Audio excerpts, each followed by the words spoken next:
Welcome to the Family Office, planning for the people who matter most. Yeah, I think it's difficult to get. We talk about something more positive. I don't think you're ever going to see that happen because I just don't think people are going to pay attention to it like that. I think people are there's just way too many distractions today to get the attention of people. And unfortunately, it's the frog in the boiling water. You're not going to, you just, by the time it gets so hot, you don't realize how deep you are into it. You just don't. You really don't. So, but I'm down for talking about something that's positive, Len. Tell me what's on your mind. Yeah. Well, we were talking the other day in preparation about a Harvard study that took place, and it was a longitudinal study that started way back in 1938. And so since you brought it up, man, I'll go ahead and let you start, and then I definitely want to react. It was fascinating. It was fascinating because, and I think it correlates to some other data that's out there about blue zones. But basically, and here's the irony of all of it, given what we're talking about, right? People treating people well, like us being nice to each other and getting along with each other, because here's the reality behind it. The study is very groundbreaking because it started in, I think it was 38 or 32, somewhere around there. And it was a Harvard study, and they followed like 250 Harvard students. So these are students that are well off. They have good families, good money, all of these things, good medical. Mm-hmm. And then they followed the rest of the number. It was like 750 or 650. 724 males. From the worst neighborhoods in Boston, okay? Poorest medical, poorest, all of these things, okay? Mm-hmm. And they go out there and they track them, and they did it for 80 years. And every 2 years, they go in and they check on their socioeconomical status, their incomes, their health, all of these things. And they'd look at it all. And what's interesting is that amongst all of the people that were in this study that they tracked, the number one definitive amongst everybody that mattered, which told who was going to live the longest and who lived the longest, were those people who had very strong personal marital relationships, families, and friend relationships. And it was after post 50. So it was like right after what meaningful relationships you had after the age of 50 or 55, not the ones you had before that. I'm talking about, what were you able to have good, solid marital and relationships? Not a lot, not talking about quantity, talking about quality relationships that were meaningful and impactful on your life post 50s. And if you had that, that was the unanimous 100% unequivocal factor that decided who lived the longest. And when you look at blue zones, all blue zones correlate the same thing. It's about relationships, and it's about having a good marriage and having a good relationship with your partner and your kids. And go figure, that's what we've been trying to talk about since the beginning of time. That's exactly what we're trying to tear down right now. You don't need anybody. You can be independent. You can be online. You don't need a wife. You don't need a husband. It's so traditional. Well, guess what, ladies and gentlemen? The boring traditional stuff keeps people together and alive. That's kind of what I got out of it. Absolutely. I mean, I want to go in on that. Mm-hmm. I'm all in because I'm at that age right now where, turned 50 a couple of years ago, and I am blessed to have very good relationships that are impactful, that are rich, that are valuable. I still love my wife like she's my best friend, and I still have close relationships. We've known each other, 15 since 2010. Since 2010. You see, so, we were just talking before we got on air about another friend that we known whose mom just passed away, and I'm going to be going to, their funeral, and we haven't spoken, like a lot in the last 5 or 6 years, but when we do connect, those connections are meaningful. And so the one positive, so here's one way we could look at that and say, you know what? These kids are headed for self-destruction because they're on their phones all the time. They're on social media all the time, and they're disconnected, right? Right. But there's a flip side of that, which is this. I think there's more opportunities for kids to be more connected than ever before. I'll give you an example. When I left high school and went to college, a lot of my high school friends fell by the wayside because there wasn't any mechanism to keep us connected, right? But then when Facebook came around, then we all found each other, and then it started a school page. And so we were able to reconnect, and we used that to have a high school reunion. And now I have lunch like once a quarter with some of my high school buddies that I hadn't prior to that talked to in many, many years. So and then also when I look at my sons have friendships with people that they've connected with since kindergarten. And so two of them went to the same undergrad.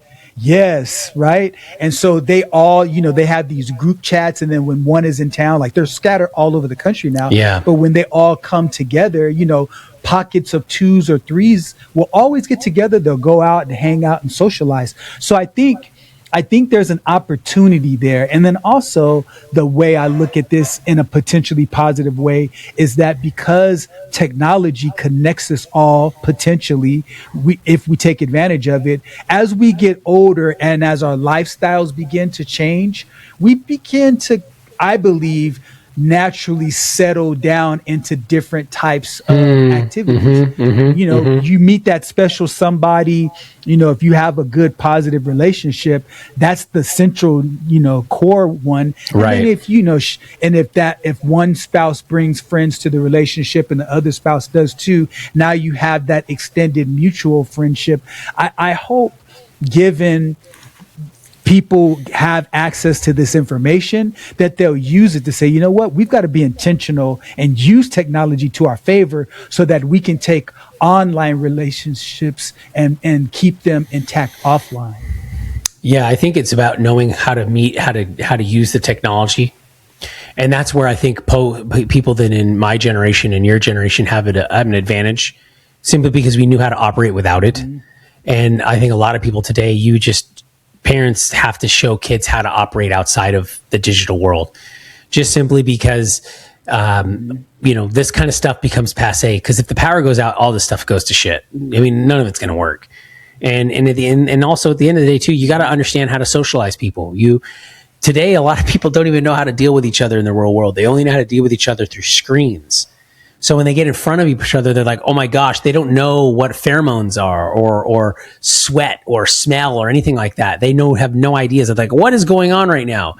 But yeah, I think technology brings a lot of people together. You're younger than me, man. You sound like the old man on the lawn. I know. Isn't it crazy? Isn't that crazy? It's funny, isn't it? State Farm can't help you from becoming your parents. No, I'm not. I just think that happens with everybody. You're like, oh my God, look at it.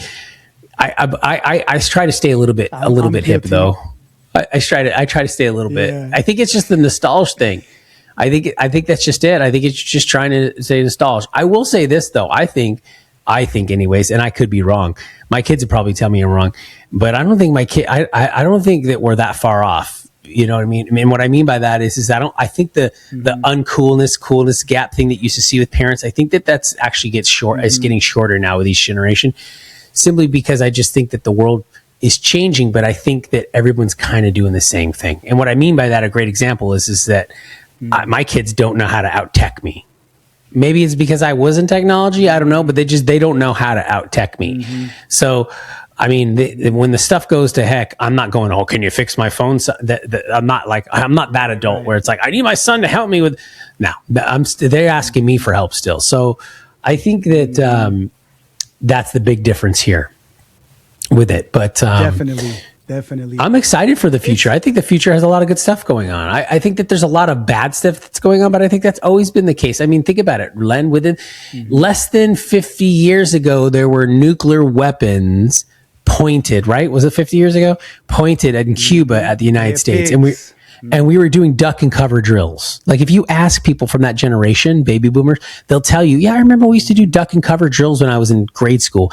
We don't do duck and cover drills right now. So, I mean, there's it's not that Russia bad. was considered an existential threat, and they had the nuclear weaponry to wipe everybody off the face of the earth. So if you think about it, to your point, Chris, we're the richest we've ever been as the world, like the quality of life around the world has gone up more than any other time in history. And also, we're the safest we've ever been. Yeah. Even though you hear about the different wars that are going on, but when you think about times like, during the dark ages where, people were getting their heads chopped off.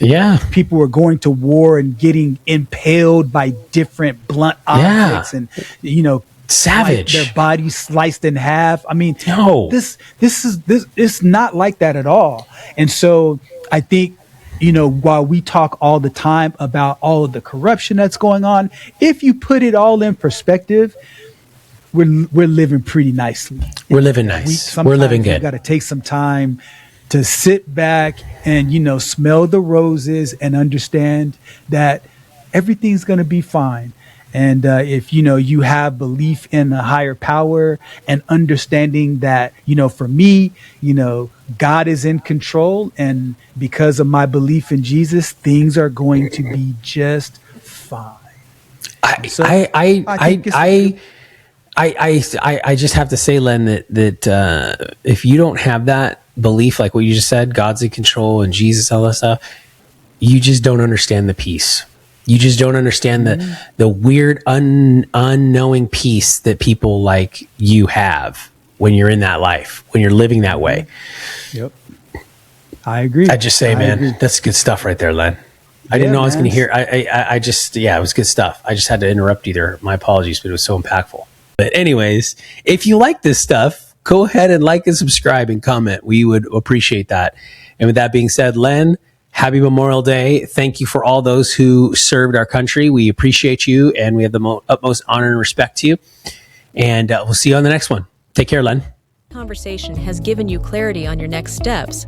Please share this episode with someone who's walking the same path. Don't forget to like and subscribe so you won't miss future episodes. And remember, planning ahead isn't just prudent, it's an act of care. Thanks for joining us, and we'll see you next time on The Family Office.